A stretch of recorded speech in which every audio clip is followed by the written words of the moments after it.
Kas oled kunagi ostnud talvesaapaid, mis said läbimärjaks juba esimesel lumerajul või mille taldasid libedad nagu uisud?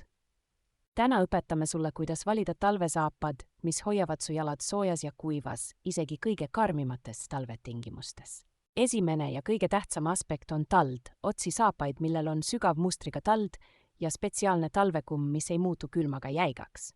Kvaliteetsetel talvesaabastel on vähemalt 3 kihti, veekindel välimine kiht, soojustuskiht ja hingav sisevooder.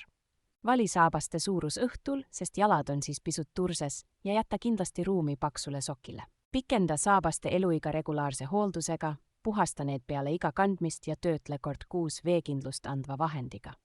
Saladus pole ainult saabastes, kanna kihilist sokisüsteemi, õhuke niiskust imav sokk all ja paks villane sokk peal. Ära kunagi kuivata saapaid radiaatori peal, see rikub materjali ja lühendab saabaste eluiga. Õige hooldusega võivad kvaliteetsed talvesaapad kesta mitu hooaega, säästes nii sinu raha kui ka keskkonda. Ja veel üks profitipp, testi saapaid poes käies korralikult läbi, kõnni nendes vähemalt 10 minutit, et tunnetada, kas need on tõesti mugavad.